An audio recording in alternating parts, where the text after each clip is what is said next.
Context matters. In fact, context is everything, right? So on a scale of 1 to 10, how bad's a paper cut? It depends, right? It depends. If you're the Black Knight, he doesn't even know he got a paper cut, right? It's merely a flesh wound. But if you're Niles and you can't stand the sight of blood, it's 12 on a scale of 1 to 10, right?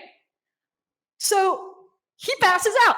If you're trying to sell Band-Aids to either of these guys, that's not going to work because there's not context. You could have all the demographics, you could have all the other stuff, but without the context, it kind of doesn't matter. So let's talk about two princes for a second. By the way, these are actual real-life princes that you could potentially, probably not, meet today. Both born in 1948, both raised in the UK. They both went to university. They got dogs at the same time, they got married, they got divorced, they got married. They live in castles, and they are wealthy and famous. So on paper, according to the demographics, according to the analytics, these two princes are identical. And your clients may say, but look, I have all this data that says, here's the demographics for all of our people. This is what you need to do to make my stuff work. But who really are these princes? When you get to know them, our first prince is Charles, Prince of Wales. And our second prince is Ozzy, Prince of Darkness. This is real stuff, people. I am not making this stuff up, okay? Obviously, they have wildly different buying habits and wildly different needs and, well, wildly different communication styles. So it's important that we really dive down and understand who these people are and what it is they're actually doing with their lives, as opposed to just what did they do in the internet? What did they do in that transaction? Because when we're looking at analytics, when we're looking at data, typically, it's just telling you what people did. It doesn't tell you why they did it. And that's the part that's important because that's what gives us our context. So this is where qualitative research comes in. And it's a big fancy word and it sounds really cool, but really, it's talking to people. I mean, in my little short thingy that's in the thing that says, what are you going to talk about today? Until the bots replace us all and Skynet takes over and we're all trapped in the matrix, business is still done with people. There's still a person at the other end of stuff. Whether the transaction is a small one or a great one, there's still a person on that other end doing things, right? So qualitative research is short and long form, in-depth customer interviews. It truly having a conversation with people. When I do this with my clients, it's like what we just did at the table, having a coffee conversation, just finding out like, hey, well, how did you go about doing this? How did you even start trying to figure this out, that you needed this thing or this service or whatever? It's shadowing and observation. Sometimes you can learn a ton without talking to people, but just watching how frustrated they get using that website or that service or that thing. You're like, oh dear God, right? And then from there, it's actually taking this information and developing journey maps, which cite the challenges, wins, and opportunities, okay? These are not funnels. We're not talking about funnels. We are talking about how people actually go about their lives and where are those opportunities we didn't think of that they're more ready for advertising or for information or things because they were trying to find stuff early on and it wasn't there. Now we're not having to fight with everyone else on keywords. We're not having to fight with everyone else in that particular zone because, hey, we're ahead of the game, right? We understand more about what's actually going on here. So how important is this really, right? Well, it's really, really important. So think for a minute. Let's say that you were raised in a small town in France, like Nice. Nice sounds nice. Let's go to Nice. So you were raised in Nice and around 7 years old, your family picks you up and they move you over here to the States. And so while you are fluent in French and you have this Nice-specific accent, no one can tell, right? Because you've come here, you've acclimated, and to the average person, you're just an American. And you're at Starbucks one day, standing in line, and the person in front of you is ordering their whatever it is. I don't go to Starbucks, sorry.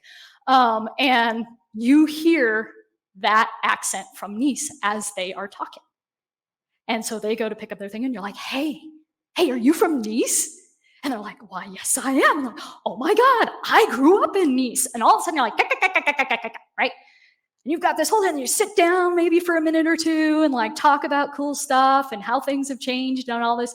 Your best buds, change cards and all that. They could be a serial killer.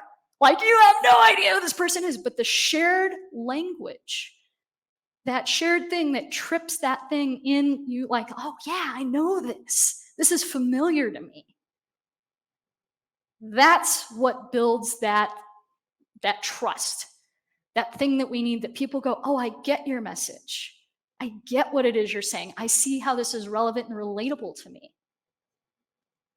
So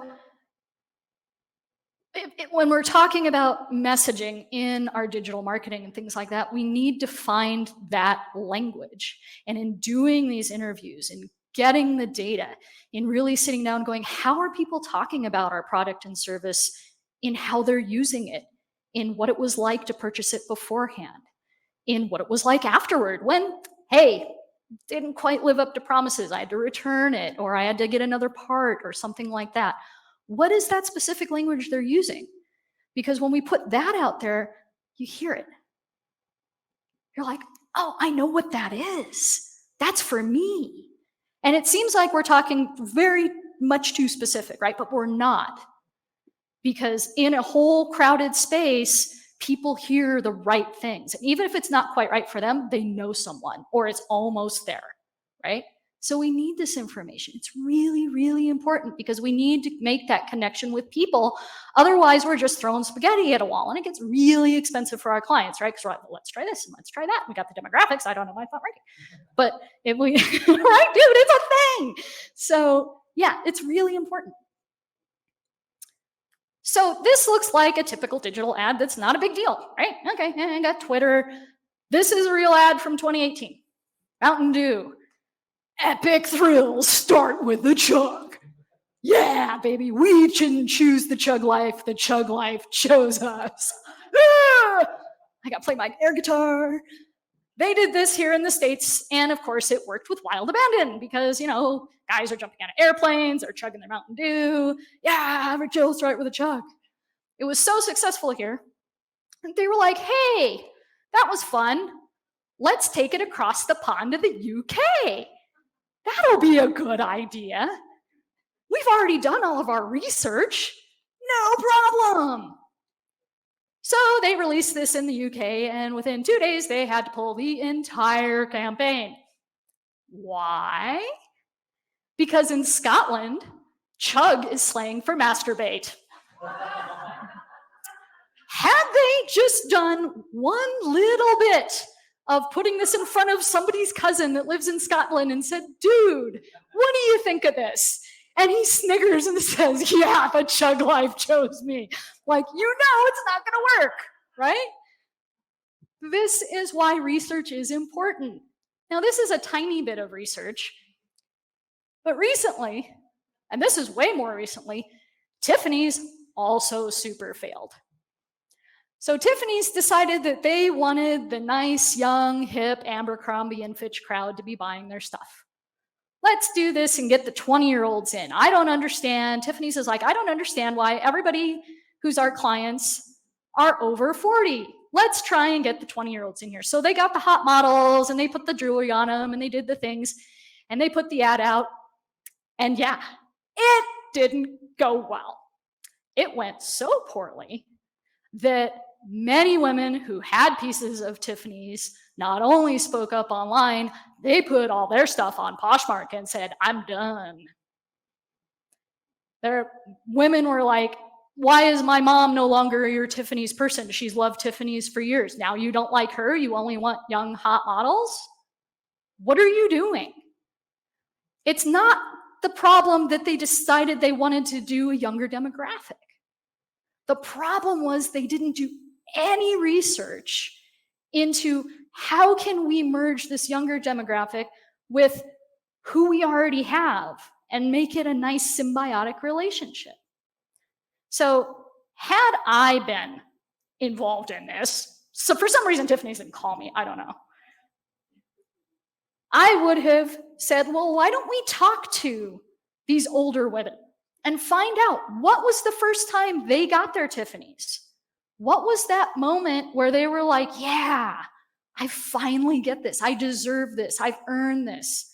This is this thing, right? It could be when they had their first child. It could be when, they graduated. It could be when mom passed it down to them. They got grandma's Tiffany's.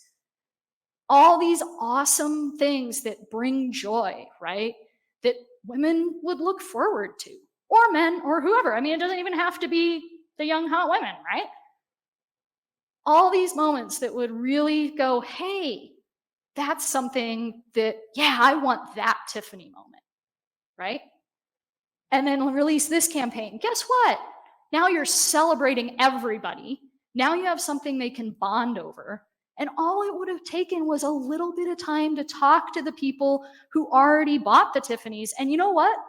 They're going to feel really special that you reached out to them and said, hey, we want your opinion. We want your story because this matters to us. We want to make Tiffany's great 100 years going forward. Instead, they biffed the brand bad, dude. Like, way bad. So you can listen to me yammer on up here, but actually Harvard Business Review and a bunch of other people have talked about this stuff too and how incredibly important it is. So most of the time, we're just putting stuff in front of people that says, oh, do you like A or do you like B? Is the button better here? The button better there? Oh, I'll try this word and that word and everything. But again, the humanity isn't in that, right? The humanity isn't there. And sometimes, a lot of time, we can be doing this and figure out that we're completely on the wrong track because we connected the dots the wrong way. Because we didn't have that context on how the dots actually go together. When we understand that and we have that context, all of a sudden you can be like, oh, that dot is crap. We're not going after that dot. We want to go and look at this dot over here. Nobody's checking that out, right? Correlation does not mean causation. Science. So let's talk about a success story here. There, in the Harvard Business Review article that I just showed you, I'm going to tell you a story from there. You can still go read it, but people don't read anymore. So there was a company that decided they wanted to build really cool, sleek townhomes for seniors who were downsizing, so that when they went from their big house, they would have this epically cool, like really nice, sleek place to move into. And so they spared no expense and built these townhomes, and they got their first row of them up and everything. And they're like, look, it's close to this, it's close to that. They did a ton of focus groups on like, what kind of appliances should we have? And what kind of finishes should we have? And what should the location be and all this? And so they're like, yeah, we know what we're doing. We've got this marketed, no problem. In a hot real estate market, they put these things on the market. Crickets. No one is interested in these things. People come, they walk, they look, they don't buy. And they're like, we must have done something wrong. So they go back and they get their focus group again. And they say, oh, well, we're just going to interview seniors, bias, who are downsizing. And we'll just ask them what they think about these things again. And so they're like, well, what could we improve? And what would make this your perfect home and everything? And they're like, well, I like breakfast nooks, and I like bay windows, and they get them all together, and they have their little, 12 Angry Men session, and they go and say, okay, we've got to change a bunch of stuff. So they make this giant bathroom because they're like, oh, those are pretty bathrooms, and they put in the bay window, and they put in the breakfast nook, put it back on the market, lower the price. Crickets. They're like, we've got a serious problem. We only have one more shot at getting this right. So they hire a brand experience designer. Not me. One like me.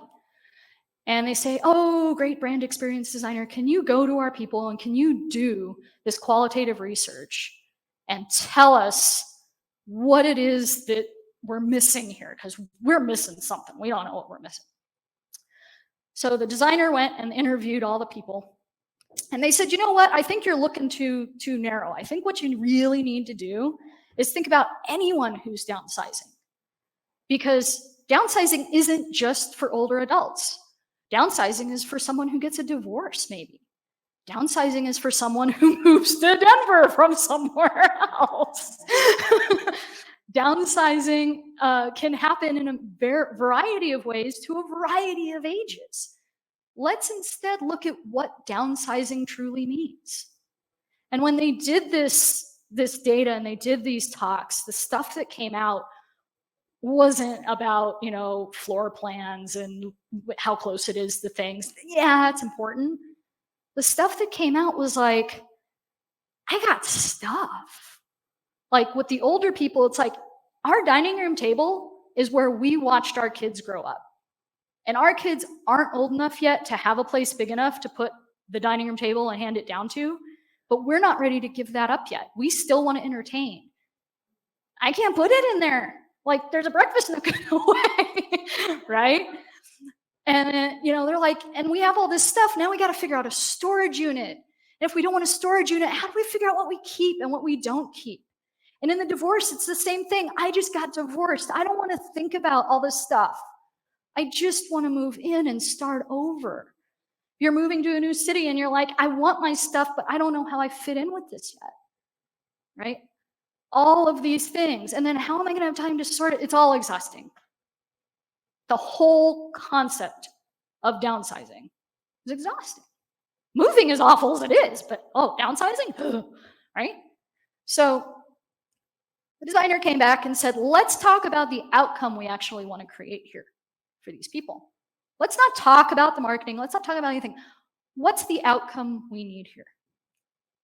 We need them to feel like doing this is easy. Doing this has been thought of by us and we understand and we feel their pain, right? We feel it. And we need to talk about that.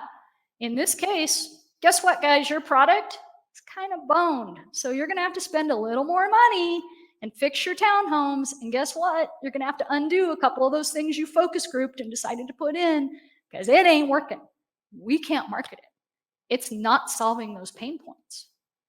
So they went back and said, all right, those garages that you just built because you're starting on your second set of townhomes? You're not building the second set of townhomes yet. We got to get these sold first. So you know what you're going to do? You're going to take those garages and you're going to provide free storage for the first year for all of your people that buy the townhome. Now they have somewhere to put their stuff and still park their car. Yay, win. Okay. Secondly, that bathroom you just built that you can bowl in? We're going to take that down to more of a reasonable size bathroom. And we're going to create a sorting room where they can put their stuff that they're like, do I need it? Do I not need it? I'm not sure. We're going to put it in there. And that way, when they have company, they just close the door. They don't have to be out a guest room when friends come or family. They don't have to frantically clean the house. They can just have the room of requirement, Harry Potter, so that they can do whatever they need to do with that, right? And lastly, that breakfast nook, gone, right? We're also going to change the configuration just a little bit in the living room dining area so they can fit that big table. And it looks right. And they can still host the big family dinner that they want to do. Or maybe they've never done it before because they are moving out here and this is their first foray on their own. And they're like, I want to have the family come to me. That means a lot. So they did all these things. And then when they did the marketing, they didn't talk about, it's, prime real estate. It's got stainless steel stuff. It's got all the best things. They're like, hey, we've got a spot automatically for you to put your stuff. You've got this sorting room. Bring the table. Bring your furniture. We've thought about that. Don't worry about having to sell all the stuff. Bring it. Bring it. We'll make it work. And the experience designer also said, but guess what? You know how you lowered the price before? We're adding 50%. And they were like, oh my God. I'm like, look, we got to make up some costs here, first of all. And secondly, they'll love it. Put it on the market, first 2 weeks, sold out, waiting list for the next 2 builds, not 1, 2 sets of builds. People were throwing money at them because they understood. The marketing talked to what people needed to hear and feel and understand. The focus groups didn't get there. The biases didn't get there. The CEOs couldn't get there. Everybody was so like on their thing. It's got to be done like this because that's how everybody else is doing it. It damn near bankrupted them. But once they stopped for a second and backed up and said, who are we really trying to help here? How does this fit into what it is they're trying to accomplish? What outcome are they trying to get?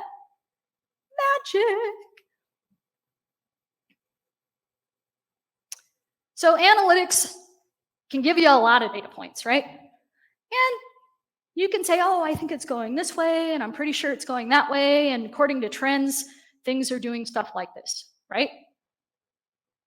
But when you have context, all of a sudden you have so much more of the picture on how the data points actually come together and where it is you need to put your effort. It makes everything faster and better and just human. We've lost so much humanity in all the digital. This is the opportunity for us to bring it back. So how do you actually incorporate this stuff into your work? Well, you can hire me. I'm here based in Denver, but I can work anywhere because virtually this stuff works great. You can also just stop to take the time to say, you know what, we need to know more before we do this stuff.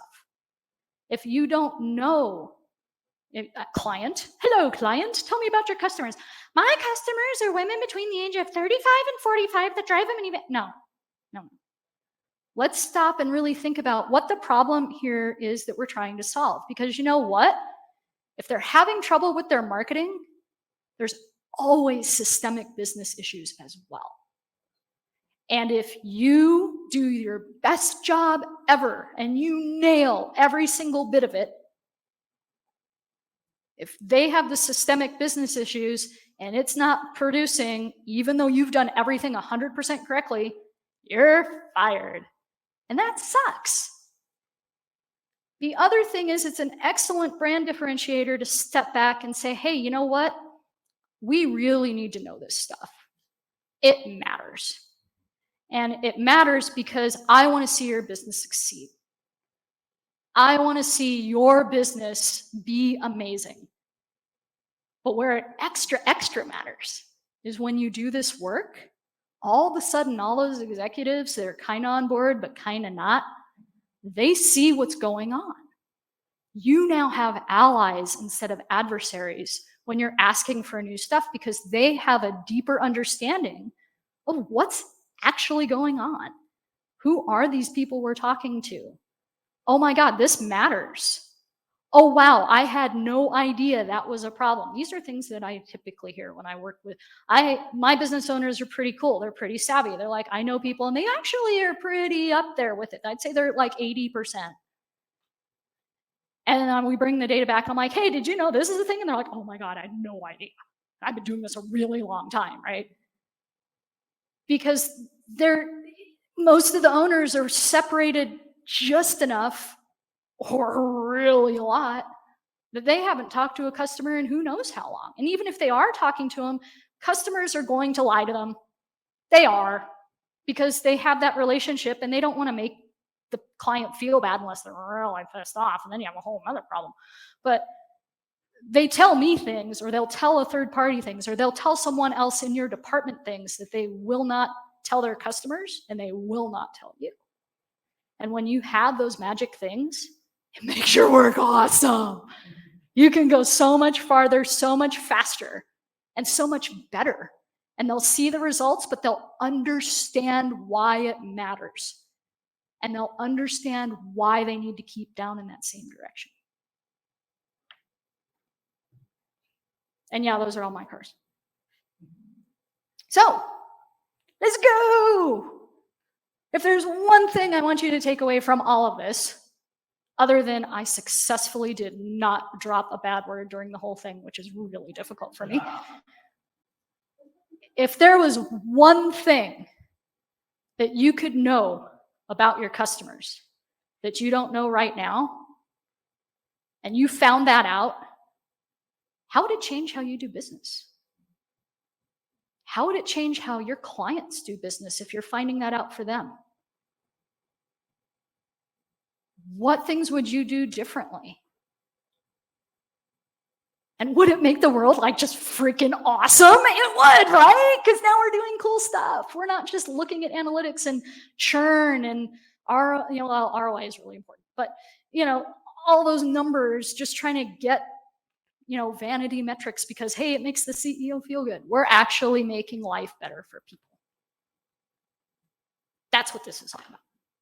So anyway, I'm Tish, brand experience designer, car nut, chess prodigy. Yes, I did used to compete professionally when I was in high school, among other things. I tell really good jokes. Some of them aren't even like naughty. Anyway, questions, comments, short, clean jokes, send the box around. I'm happy to talk to you people because, hey, that's what I do for a living. It's awesome. Somebody send the fuzzy box. There you go.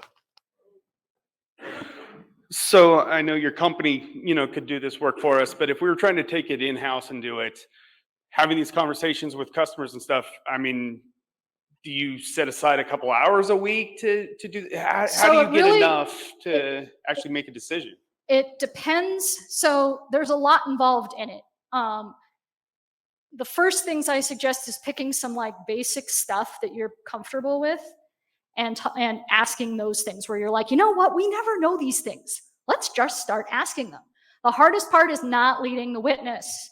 Okay. So it's making sure you're asking open-ended questions that are not yes, no, and you're not putting in all fun kinds of adjectives to lead them down a particular path. Right. So that's the first thing. So great things to say is, how do you feel? What do you know? What do your clients say? What do they think? And then when they give you these things, well, how do you know that? That's always the thing to follow it up with. Because if they're like, well, I just know because I'm Mr. CEO guy, that's usually a bad sign, right? Or you're like, maybe we should have somebody. A great couple of books you should read. Get ready, people. Indy Young wrote a book, and now the name just went poof. Let me give you the other book. Erica Hall wrote a book called Just Enough Research. Start there. It is a phenomenal book. It will give you all kinds of goodies. Now I got the name of the other one in my head because, I just had to stop thinking about it. Indy Young, I-N-D-I, young as in not old. Practical Empathy is the name of her book. Okay. Now let me talk about empathy for just a second while I got you guys, because I didn't talk about it in my thing. Usually I do. Empathy is crap if there's no action. You can have all the empathy in the world, but if you don't do anything about it, the polar bears. Okay. Yay. Empathy with action makes compassion. So we want to be compassionate in our work. We want to figure out how we can actually do something about it. So when you're reading Practical Empathy, think about it from that aspect of, it's about listening. It's how to be a better listener. The book should be called How to Shut Your Pie Hole, because we really all need to do that way more often, right? And it's funny because when you shut your pie hole, when you're in these interviews and you stop, and you're like, I'm not going to say something next. And they go, yak, yak, yak, yak, yak, yak, yak, yak, and you just give them the second or two. They get uncomfortable, and they give you the magic golden nugget of stuff that you need every time. Because people are uncomfortable in silences.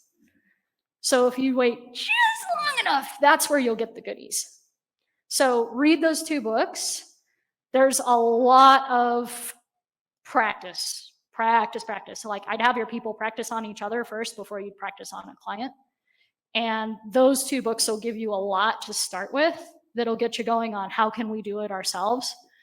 I do recommend hiring out though, because again, people will talk to somebody they don't know and spill their guts much more comfortably than someone they do know. And so especially if like you're the business wanting the stuff, they're not going to tell one of your employees because they're like, oh, it's going to get back to the boss. They'll tell me all day long. But with your clients, it's also nice because do you truly have time to add this into everything else you're doing? Think about that. That's a cost too. And you've got to retrain your people and stuff. I'm not saying don't do it. I think it should be in-house because then everybody's working together. But it's kind of hard to get it up and running. I can help you get it up and running if that's something you want to do. So, yeah. Other questions? That was a really long answer.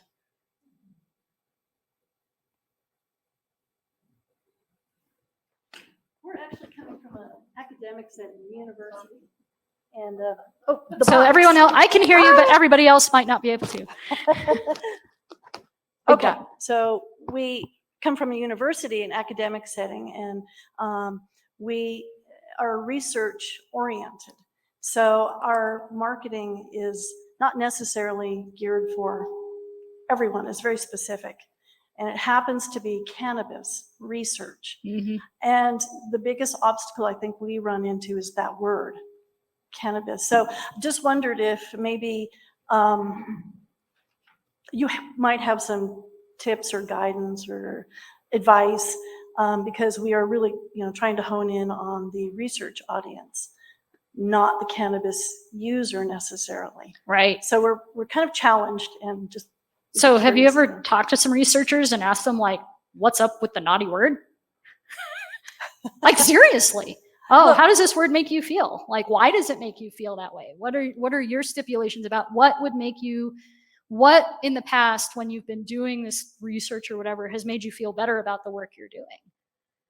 What got you into this in the first place? Like, I would be asking all kinds of things like that and trying to understand how they even got into it. And then what is the specific hangups? And you might have a little bit of rainbow of stuff, but you're more getting down to, all right, is it language based? Is it presentation based? Is it something else? And then you could work from that. I would need to talk to you way more to give you a better answer, but that's the short answer would be like, talk to them and find out like why. Why is the key thing in everything? Like, why do you have that feeling? What does it do? Never, here's a key thing. Never ask people what they're going to do in the future.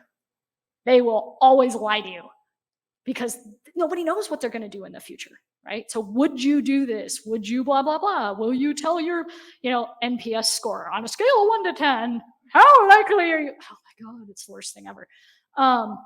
People don't know what they're going to do in the future. People know what they did in the past and why they did it, but they never know what they're doing in the future. So don't ask future-based questions. Always make past-based and why, because that's going to give you real answers. Don't ask them what they're going to do in the future. Somebody come up to me and say, hey, Tish, are you going to buy a Ferrari in the future? I was like, oh, hell yeah. The secondary question to that is which Ferrari? That's where it gets tough.